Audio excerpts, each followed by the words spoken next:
And the topic of this session would be localization in general. So I'll try to describe the core features of Orchard that allow you to create multilingual websites. Yeah, so let's start from the beginning. What the localization is, when we say localization, we basically, most of the time, we mix two things, localization and internationalization. So these two words are being used as synonyms, but actually when we are speaking about creating multilingual sites, those have totally different meaning. Localization is basically all about translating the UI. So you're only translating the UI. And when you're speaking about translating content, so for example, you have a page, and you want to have this page for, in different languages. So it's called internationalization. So these are two different animals, and they in creating localized and internationalized sites involve using different tools. So starting from localization, it's the simplest thing. It's about translating the chunks of text you see on websites. So it's like you have text on buttons, and you want to visitors from different countries to have to see those texts in their local language. And in Orchard, it's very simple to create localized sites. You only need to remember about using two things. Like I wrote, it's a localizer class, and it's the T. T is a method that's being used throughout the views in Orchard. It's available out of the box. So when you put text in it, this text Orchard will try to localize it. So how does it look like in the real world? So when you have Orchard site, so a lot of I'm pretty sure those of you that have been working with Orchard have already stumbled upon those two things a lot of times. So it's like you see it everywhere. So let's pick, for example, one of the controllers that we have in the core. So it's as you can see, there is a localizer instance created from the constructor, and using this object, you tell Orchard this piece of text has to be processed, has to be pulled through the whole pipeline of processing, of finding, choosing the culture, choosing default culture, choosing the culture that the user is currently using, and output the text in localize or not, if you're not supporting, for example, certain culture. So, and it is actually the best practice. I've seen a lot of times people who start using Orchard and create views, they just put simple text, whether they use views or output some text like Sipke shown on the previous session, the notifications. Notification is a thing. It's a piece of text you output from the controller, so not from the Razor CSS/HTML file, but from code. And lots of times people forgot to use strings as ordinary strings, not using the magic T. It's only a convention that we use a letter T. It's it's short. It's just one letter, so you don't have a lot of overhead in terms of keystrokes. So and its use is very simple.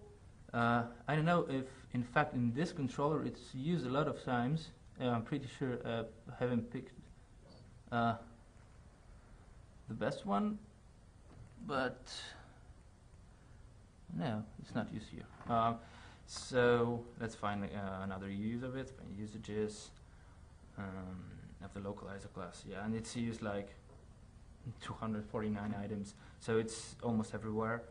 And let's pick something like email services, email messaging channel. Maybe it's used somewhere here. Oh, I think it's used here, and this class. It doesn't matter what class I pick. I just want to show you how it's being used. Oh, you know, there's this big this piece of text here. It's an ordinary string, but it's processed through the Widget localizer. So this chunks of text will be picked up by Widget, and then if they appear in the source of the translation, which I will talk about in a minute, are translated or not. So it's basically how localization in Widget works. You have to use the localizer. So it's you have to create a property called localizer, and it will be a subject to property injection in Widget, because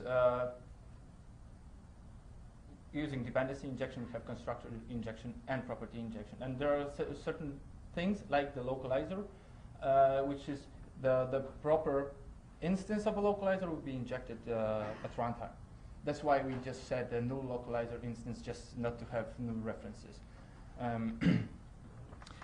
And from the perspective of a view, so if we go, for example, let's say,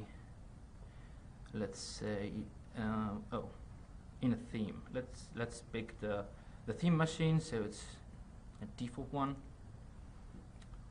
Themes, the theme machine, views, for example, badge of honor. Okay, so it's the line of text that's powered by Widget displayed. So as you notice, you have a helper in Widget that you can use out of the box. So you just write T and some text. It will be displayed as an ordinary string, but plus it will be processed by Widget localization engine, and the actual text that will be output would be a localized one. So it's a best practice to use it, and it's a thing to remember, because when you create a site and you create lots of views, create lots of classes, and forget to use those, you end up running through every piece of code and adding it. So it's additional work, totally unnecessary. So, and I said about the source of the translation in Widget. You have to tell Widget how to translate this string to some other string. So this is where the PO files are used. The PO files, the files with PO extension, these are files. This is kind of a GNU standard for localization in CMS systems. Drupal uses it, and so lots of things in Widget are based on Drupal. We use them too. And the syntax of those files is very simple. So let's take a look at the, for example, I need to go to the desktop. I have, for example, the ENUS. So it's a default translation. Let's pick some PO file, for example. It's the file that contains localizations for Widget core. And it contains lines containing message context, message ID, and message string. So these are 3 lines necessary for each of the localized strings. The message context specifies which code file is this string, which code file contains this string, because you can have it's the same string, like for example welcome, and it can be translated slightly different depending on the context. So this is why we have the context that can differentiate between different strings, between the same strings but in different code files. So there are lots of those strings. You don't have to write it by hand, obviously, so it would be hardcore work, but it's generated automatically. So Widget have it. Actually, Bertrand wrote a very nice tool a while ago that you can use from the code, from the command line, to automatically create translations for your custom modules. Because for the core modules, you don't have to do that. You just go into Widget site, which I will show you in a minute, and just download it. But if you do some custom stuff and you want to have some custom localizations, you have to create those files for your module. Single file is necessary for a single module. So basically, this is the default source of localization of translated strings in Widget. And those files, when you go into, let's open up it's my fresh Orchard clone here. So I just downloaded those files from Orchard site, and extracted them. There's translations for the default translation, French and Polish. So when you open up the extracted folder, the structure is somewhat similar to the structure of the folders in Orchard source. So it's core module themes, core module themes. So I think I have to copy that over just here. And exactly that, because when you go into modules, and for example, let's say Orchard Media. In each module folder, you may have an app data folder, and in a data folder, there should be a localization folder, which in turn contains all of the cultures you would like this module to be localized in. So, and this is the place and in this folder you have those PO files. So it's one PO file per module per culture. So, and this is basically like how everything about localization works. I told you about the Orchard site that you can download the localizations. You can the translations, and on this site you can also contribute your own or fix some bugs. There is a nice tool, nice web-based tool that allows you to. Sorry. Okay, it's opening. Oops. I guess I lost my internet connection for some reason. Yeah, I lost it. Okay. So this is how to reconnect. All right.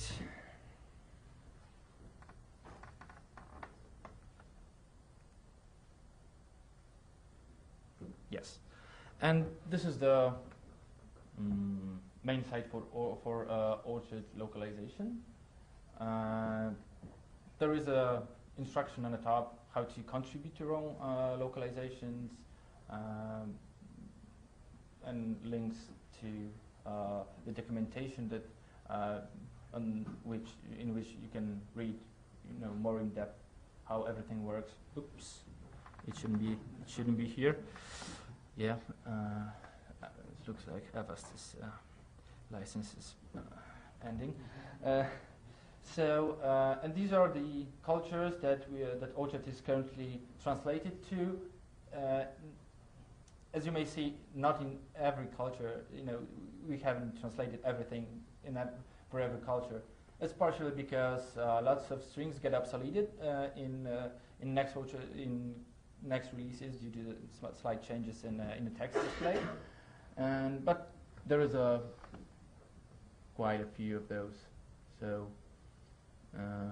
Yes, and you can create a new translation when you can choose these are all the possible culture infos that you can choose. You can choose, and if you could create, yes. So I've chosen the Kazakhstan one, and yeah, it's you can go through the whole localization through the all strings that can be localized and translate them, download the PO files and translate them by hand using simple notepad, for example. To use the online tool, you have to sign in. I won't sign in because actually I don't. I forgot my password. I used it, like half a year ago. So. But if that for you if you want. Okay. But yeah, the access to the online translation tool is just you have to send an email to Bertrand to activate your account. So you have to create an account first. I think there should be a link to create your account somewhere. On the previous page. Where? Sign in. The main localization. Oh, okay. Where? No, there's no link. Okay, but there should be. Basically, you have to create an account on this site, which you obviously can do it right now, and then send the information to Bertrand to activate your account. And then you can access the online tool and prepare your own translations if you need to. We'd be very grateful for translations because we can handle all the possible languages in the world. So if you have some translations and would like to contribute it, feel free to do so. And so basically it's the localization. So it's about translating chunks of text. But the next big thing is an internationalization. So hard to pronounce. So it's about translating content items. So you can have a single page in different languages, and plus some structural changes. So it's more about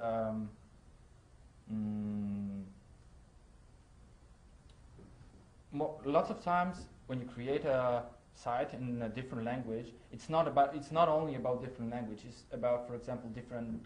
You have different menu items. You have different things on the site because of law constraints, because of lots of other constraints. You need to have different structure of the site. So you can have some content for targeted for some market and some content targeted for for another market. And it's this. And if you wanna do such things, there are two basically in Widget core. We have two features for that. First is a localized part. It's basically a content part that you can add to your to virtually any content type you want, and it would allow you to create versions for different languages of this particular item.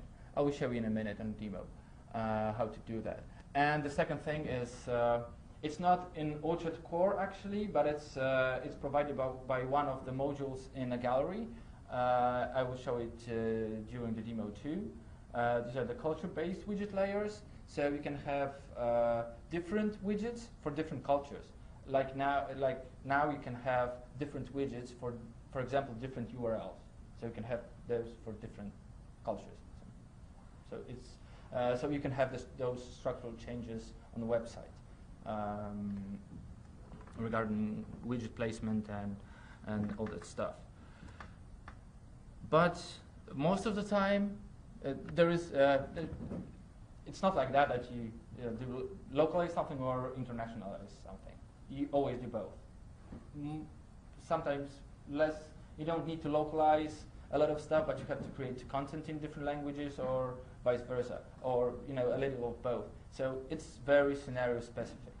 So speaking about scenarios, the first scenario of the of creating a multilingual site is localization only. So I don't care about content. I have content in English only, but I would like users from different countries to feel comfortable on my site and have text on buttons, there's UI things displayed in their language. So it's the first, and it's the most simple scenario. You just have to download the PO files from Orchard site, and put it into your Orchard instance, and that's all. And the only thing left is how to choose the culture that the user is seeing, but I will talk about it in a minute. So it's only about PO files. The slightly more complex scenario is when you have localization plus you need to have certain content displayed in different languages. So you want to have point 1 plus some sites, blog posts, pages have to be translated to different languages, but not all. We still have a lot of most of them in English. So if you want to do that, there is a localized part, as I said previously. So you need to just add it to your content item, content type, and it adds a few UI thing that the drop-down field from you can choose. Oh, this content item I'm just creating is for PLPL or ENUS culture. So it's just a culture picker on a base, on a content item level. And in this scenario, in some cases, you might need some custom culture-based logic. So you would like users, you would like to,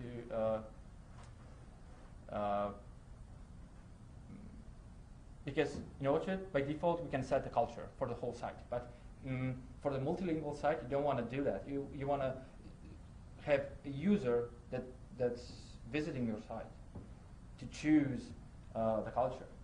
So it's not that I choose it, the user chooses it. And there are different ways of choosing culture. And I will speak about this in a minute. But there is a third scenario, which is totally complex. It's the most complex one. So you have a big site.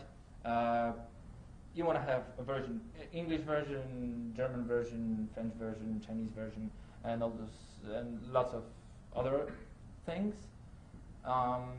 But those sites they differ a lot. They don't have they don't have much in common. So in this case, you should consider having separate sites. So as a matter of fact, it's better to manage, because if you have sites like I have a web store, so I'm targeting a Chinese market and American market. So I have two totally different versions. So it's most probable that two totally different teams would actually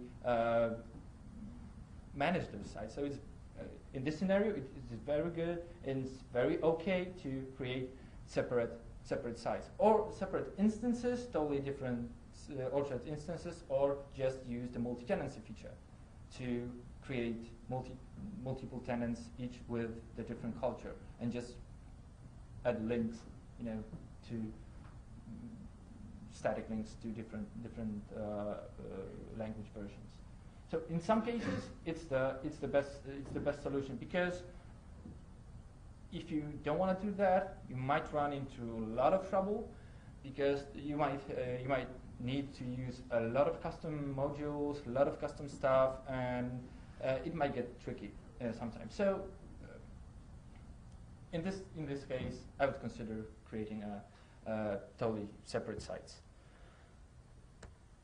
I said about custom tools you would need to use when you do multilingual sites, and I picked 3 of those, the 3 tools. But if we go to the gallery,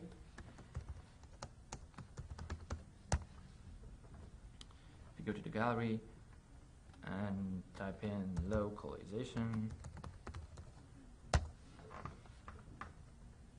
there are lots of modules for that. So you have to pick those that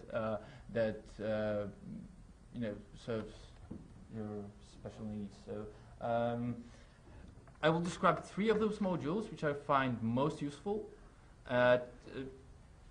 probably at all times when you create a multilingual site.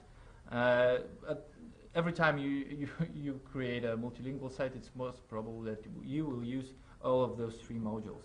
So first module is the Q42DB translations. It was created by a team from Netherlands. It's this one.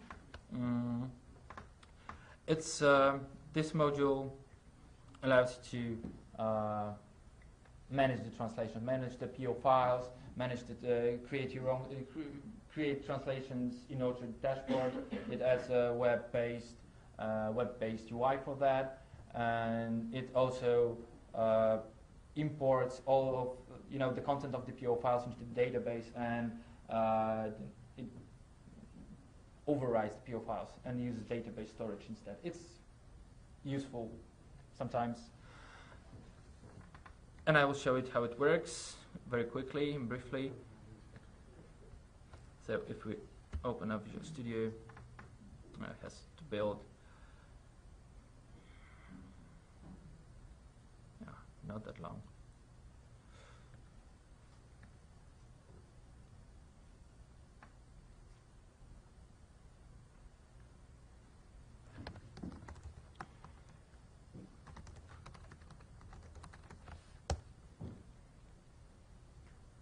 So you have to cook Orchard first.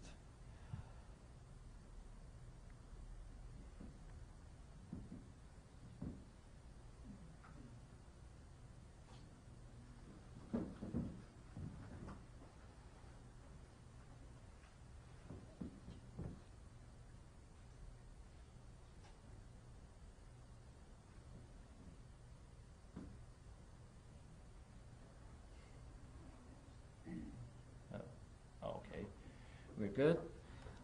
So I've already downloaded those modules and put it into the appropriate folder. I'll show it that I'm not lying to you. So it's Orchard Web modules, lots of other stuff. So it doesn't matter. And these are the Q42DB translations. And I just downloaded it from the gallery and just extracted here.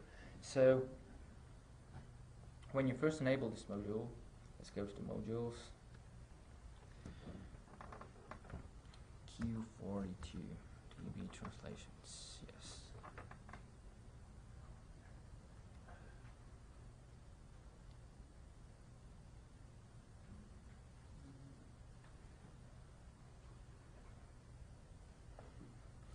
Okay, it adds link translations in an admin menu. So if you go there, you see a lot of cool stuff. For example, you can pre-fill. It allows you to automatically download the localizations from the Orchard site, so you don't have to download it, extract, and copy. So you can pre-fill it, and there is an import functionality. If you have already downloaded those files, you can import them. You can choose to overwrite the existing ones or not. And it allows you also, it allows you to generate those PO files from source. So it like parses all the code files you have in your Orchard instance and looks for the calls to the T I shown at the beginning, and generates those PO files so you can fill it with appropriate translations later. And and it allows you to upload the updated translation files. So it's the import functionality. There is a lot of features for a lot of scenarios, and there is also corresponding export functionality. So you can export the data that's being held by this module in the database to PO files. So you can, for example, generate your PO files from source, translate those, and export to PO files, and, for example, contribute. So it's or move to the different instance. Because there is also, this module also adds the translation functionality. So, for example, let's say, but you need to search for a certain string. So if I, for example, search for a welcome string,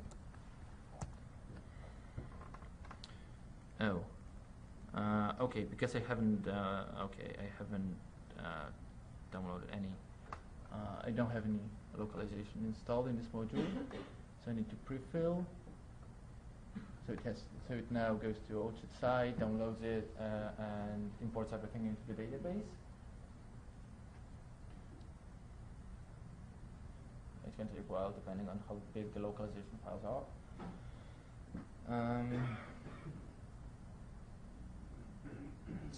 So slow. Okay, so now we have the ENUS, so it's United States English. PO files imported into our database. So now if you go to the search, so it's the web translation tool, hit welcome. So you have all occurrences of the word welcome, and it's a value in this culture. Obviously, the ENUS culture is a default culture for Widget, so you don't want to translate those strings. This is why those are the same. But if we would, for example, I need to go to the general settings to add supported culture. I will add PL. It's actually my culture, so yes, so we'll add it here. And now the translation tool will pick this up, because those cultures you see here, these are the cultures that you have set in the general settings of Widget that you are going to use. So I will also pre-fill the Polish translation. Lot less translated strings than the English ones, obviously. Come on.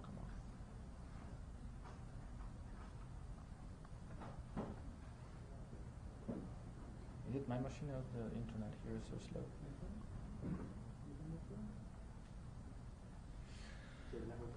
Yeah, I have, but it's painfully slow. Sorry? The Wi-Fi is pretty slow. Ah. I put in a conflictor. What's that? Put in a conflictor. I'll see what they can do for now.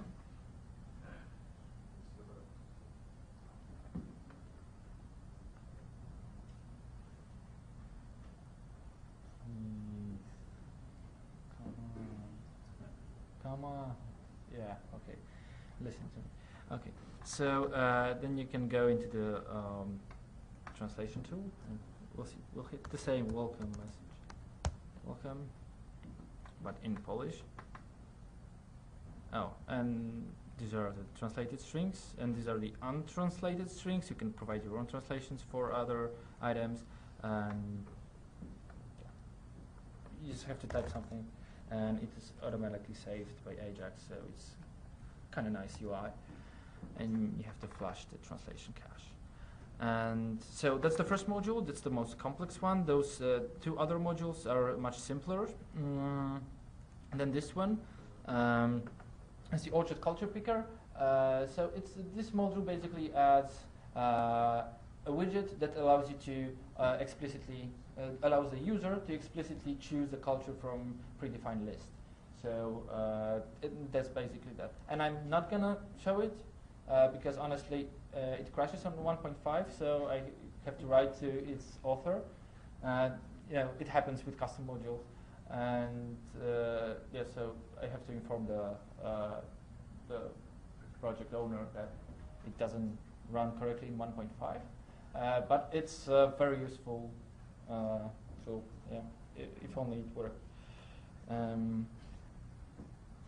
there's a last module, it's Widget localization. From what I recall, it was created by Piotr. And basically what it adds are the culture selection features. So what I mean by culture selection is how do we know what culture the user is, wants to display the content in. So first of all, there is a URL-based culture selector. It's MSD and style. So you just have so the first text after between the first slashes is the culture. If it's a correct culture code, so it will be automatically picked up. So you can specify it in URL. And the second one is you can create, when you create a route, the MVC route, if you specify a token called culture, by convention called culture, then the value of this token will be used as a current culture. So you can make the URL fit to your needs. You just have to have the culture token somewhere. And what's the most important thing? There are culture-based widget layers that allow you to differentiate widgets depending on which culture the user is viewing your site in. And I will show it to you just now. So let's. Oh, there's too many windows. Close those. Close. Okay. So I will run it once again. Maybe without debugging, it will be much faster.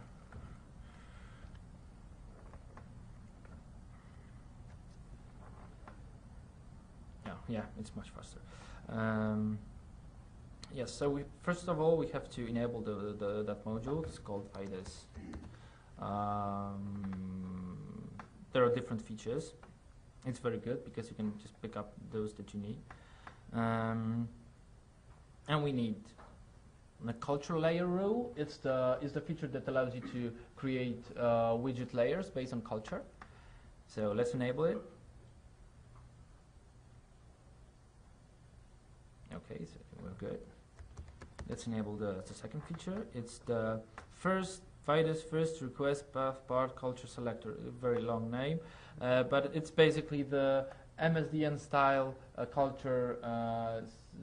It allows you to specify the culture in the URL as a first request element after the host name. So when we go to the main site, it's like we have only a single site. So let's see how this module works. So I will create 2 pages, one for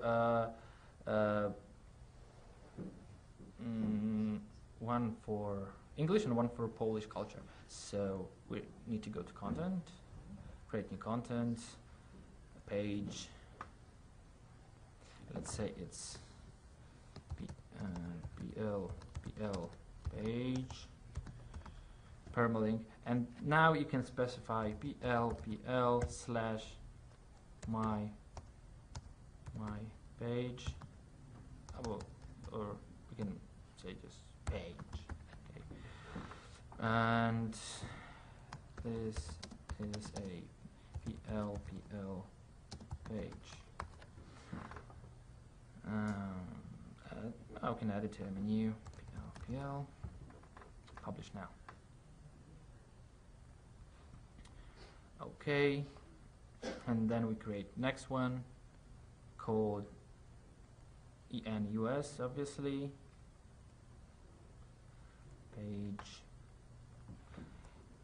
ENUS page.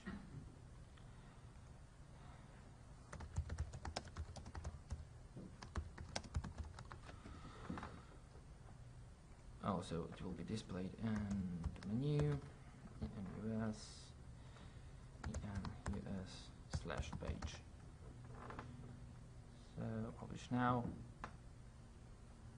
Okay, so both of those pages are published. So you notice I just typed in the culture by hand. So it's a simple feature, but allows a bit of flexibility. So when you go to plpl/page, you will see, oh, this is a plpl page. But if you go to enus, you have welcome to enus page. But we should see also those items localized. They are not localized because from what I saw, the Q42 module, it's not behaving 100% correctly. It doesn't crash, but I also need to contact the owner of that module to make necessary tweaks to make it, to check the compatibility with 1.5. So I have to disable this module. Q42 DB translations. And if we now go to where is our page,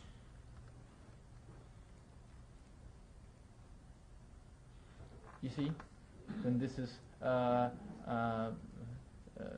you don't have to know what it means. No, it doesn't matter actually. But yeah, so as you can see, I'm just going into another page and the culture automatically changes. So it's great, but it would be a bit more great when we would implicitly when we would be able to implicitly choose the culture based on the user browser culture. And it's not built in Widget by default, but it's a thing I would like to show on a demo, on a hands-on demo. Actually, we're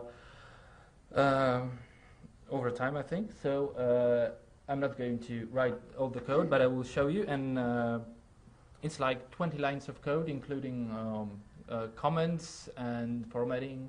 So it's building a culture selector. So you may have some custom logic behind choosing the culture. It's a very simple thing in Widget, and it's basically, let's close all documents. Let's go to modules harvest. No, modules harvest. Yeah, no, modules harvest. Yes, and this is a module. This module contains a single class.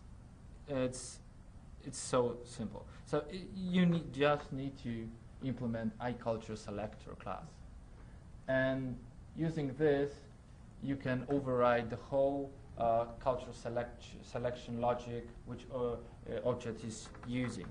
So there is a single method called getCulture, and it takes a parameter of the current HTTP context, so you have access to all the request information like headers, like the route, data, and all stuff about the user request. So what we need to do is, I would like to have a user implicitly to always translate the content to the user based on the user agent culture.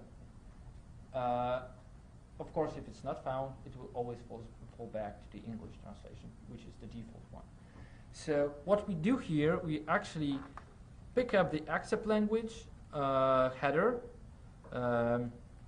which is being sent by all the modern browsers with information about the preferred cultures that user is the cultures preferred by user.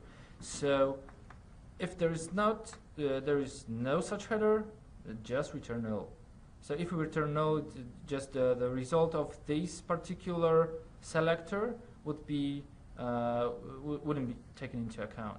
Because how it works is like Widget just picks up all iCulture selector implementations he finds all over across all the modules, and based on the priority number which you return in a result, it just orders them by the priority and picks up the first one.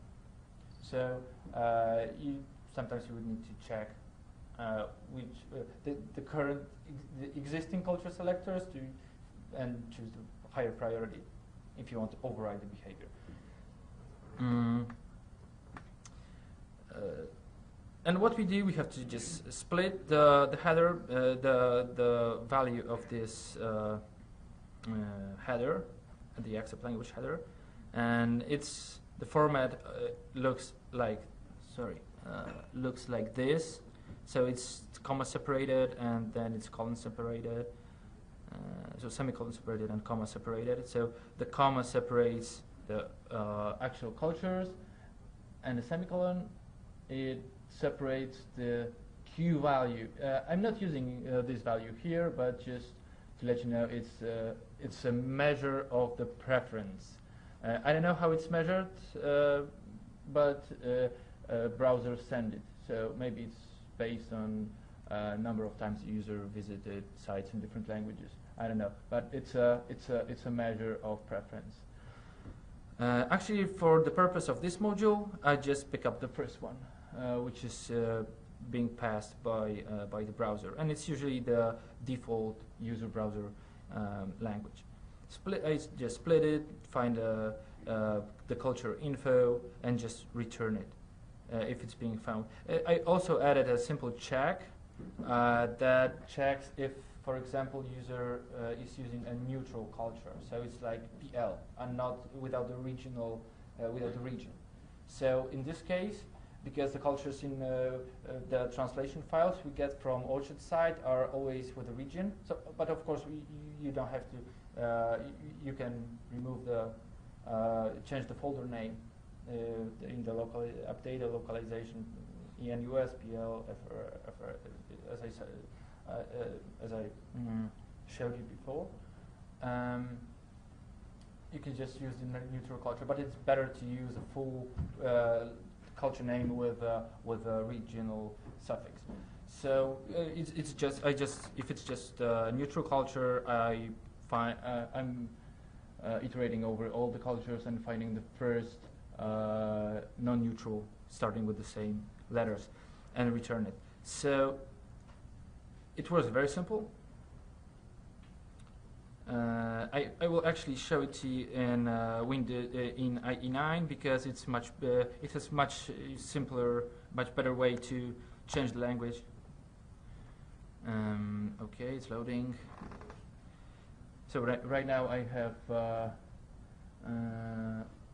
have Polish culture set. Yes. And I'm pretty sure they don't understand the word from looks like Chinese. So okay, so let's sign in because then we will see the this welcome admin text. So right now we didn't enable the module, so we have to do it right now. So let's do this.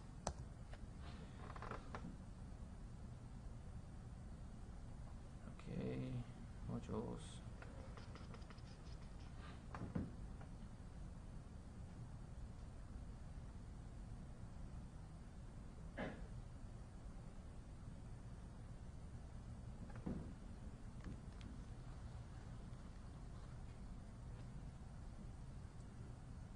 So, have you seen a real scenario where you can use the table translation tool? Actually, I'm using it in a production environment, but I'm using the Orchard 1.4 actually, and it's working very well for the translation purposes, and everything what I've shown you is works flawlessly. But it's just a case of 1.5. But I'm using it on production personally. So yeah. Okay, thanks. Anyone else?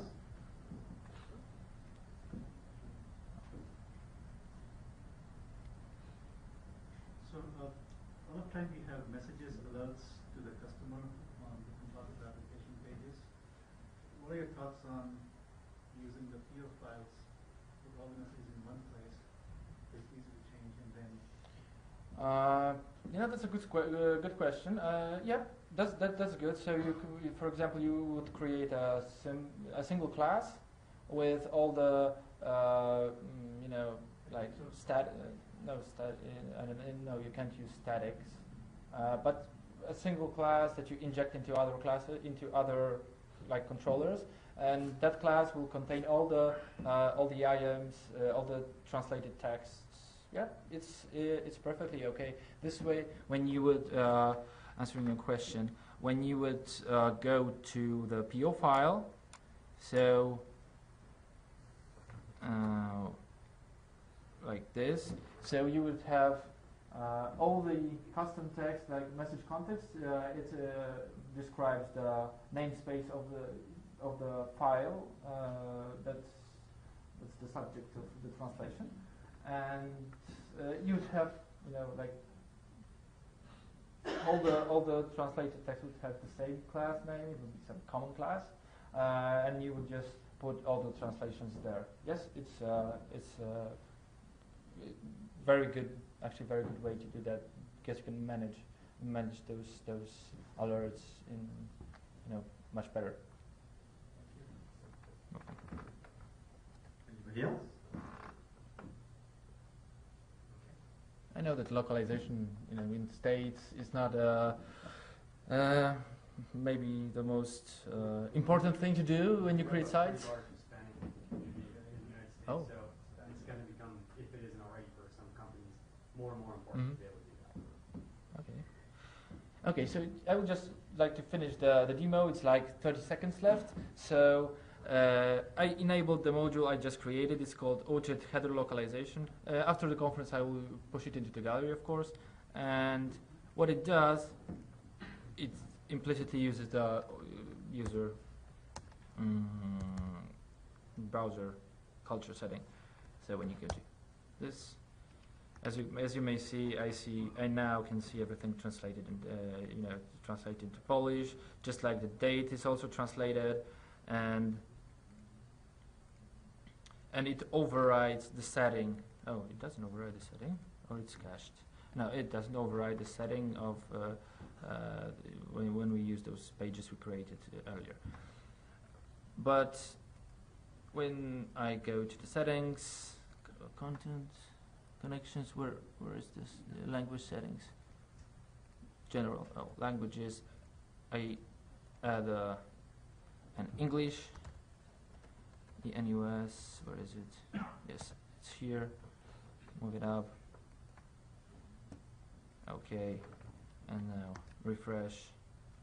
It goes back to the English translation. So it's like implicit translations.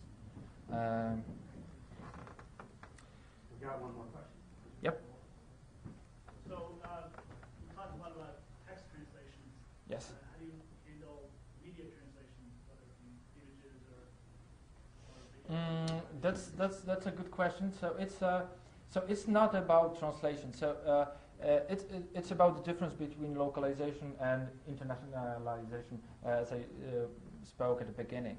Because translating, you cannot translate an image, but it's like having different images for different cultures. Like you want to display a flag, for example.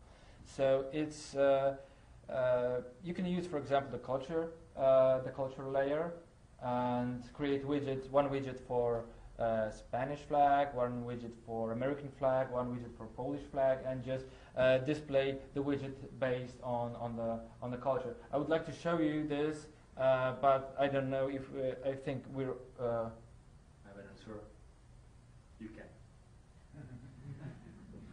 But there will be a media module, a new one, someday. As the media will be content items. And then we'll be able to localize any media.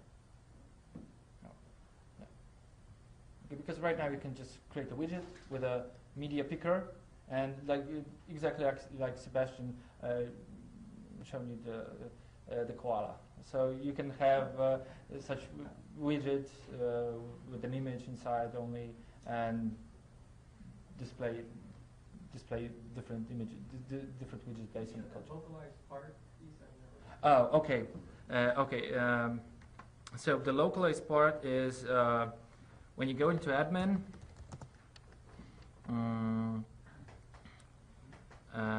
To the modules, we have to enable the localization because from what I remember, it's not enabled by default. Load.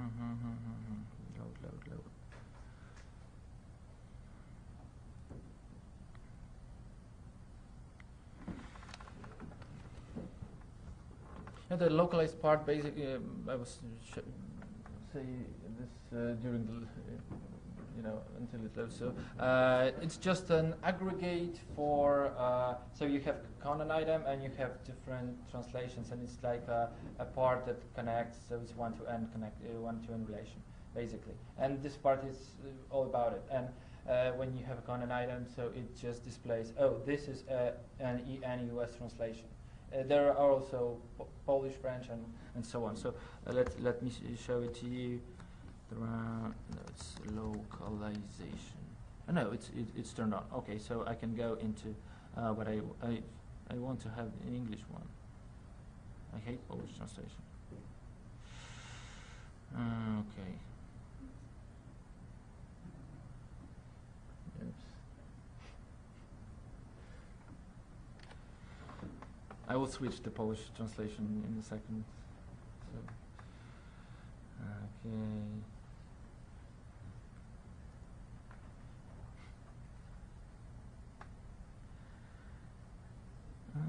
Where is the language changing in Chrome? Oh yeah, it's here. So let's say yes. Now it will be, everything will be in English when it reloads.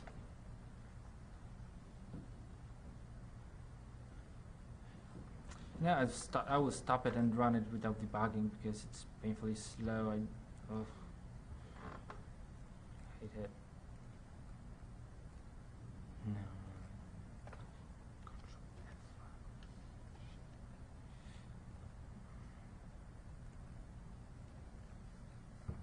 Oh, now it's okay. So I'll go into admin, and now it'll be like seconds. Content. I want to have English translation. Probably. Yeah. Localhost. Sign in. Yeah.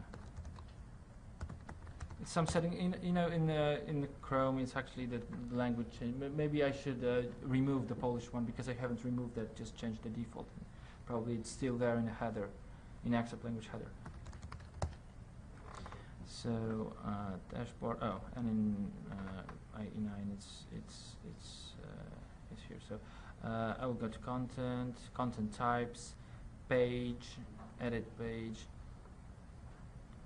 and there is a localization part. So when you now go to content, you will. This is what the part adds. Add new translation. So we have the welcome to Orchard page. I add a new translation to it. And say that it's the Polish translation, and I'll say it.